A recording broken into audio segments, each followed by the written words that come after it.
Ok, du coup maintenant on va dupliquer nos parties. Donc on va avoir cette partie de la blouse ici. Donc je vais ici venir faire un clone drawing. Hop. Je vais le mettre de ce côté. Comme ça, je vais le lier. Et ici la sortie, je le mets devant. Devant. Hop là, comme ça, devant.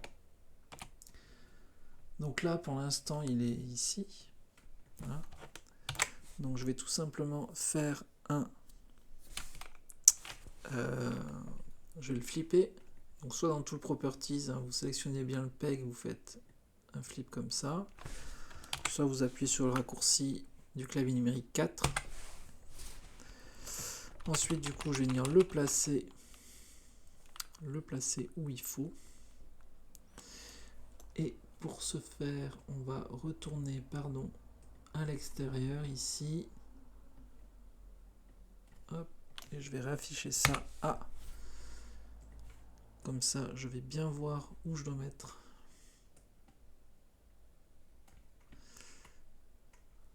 Je dois mettre mon élément, puisque on est censé avoir...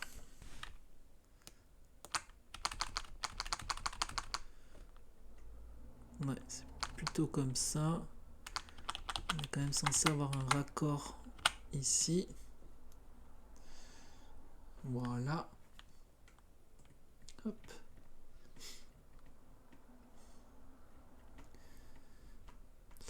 Ensuite, tout le bras entier ici, je le sélectionne. Je fais aussi un clone.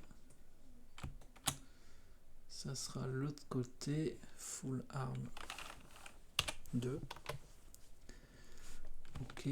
Donc, le bras, il est derrière. Il est derrière tout d'ailleurs. Ici aussi, il est derrière tout. Ça, c'était quoi? Oui, il est derrière le torse. N'importe quoi. C'est le torse qui est derrière tout. Voilà. Mais quand ici, je fais...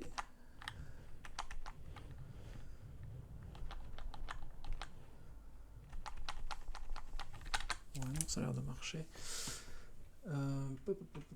Pardon, je vais resetter ça. R, voilà. Donc ici, on a l'autre bras. Agrandir ici le backdrop. Ça, je le relie. Raté. Je voulais pas prendre tout. Je relie bien ça ici.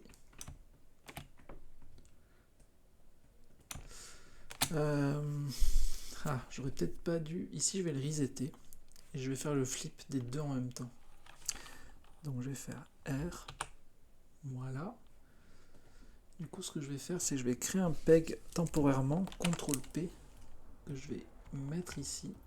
Voilà. Et ce peg là va me servir pour cette partie. Donc, je vais essayer de bien me caler par rapport au dessin en dessous. Là, je vois.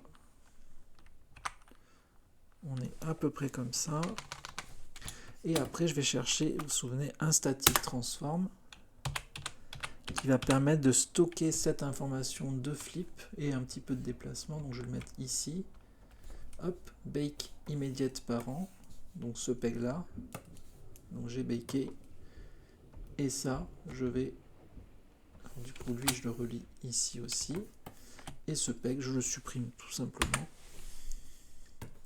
Sinon, il cumule les deux fois la même info. Donc, st flip arm plus blouse par exemple, moi c'est clair. Et voilà, donc là j'ai des éléments qui ne fonctionnent pas parce que vous voyez qu'ici il manque des trucs. Donc ici j'avais le bras, donc ici je vais aller chercher mon bras, il est là, hop, je vais le faire entrer ici, donc là c'est bon. Ici j'ai tous les auto-patchs normalement, c'est un peu serré. Hop. ici j'ai tous les auto-patch. Ouais, c'est un peu plus serré parce qu'il a ajouté un 1 des chiffres après. Parce que quand il copie-colle, enfin quand on duplicate, il ne peut pas y avoir deux nodes avec vraiment le même nom dans tout le groupe. Donc là c'est bon, on va tester tout de suite du coup. Donc là ça marche. Donc là ça marche pas, j'ai un petit souci. Ok. Donc là il marche. Donc là il me faut ici dans le arm il me faut de la blouse. Donc on fait ça, on recommence, Alt flèche du haut, parfait. On passe devant, nickel. Ok, nickel, CTRL Z. Et si par exemple ça, je viens ici, là le problème c'est que ici ça cut plus. Donc je vais mettre de l'autre blouse aussi en auto-patch. Donc ici j'ai un AP blouse, CTRL C, CTRL V, je vais en avoir un deuxième.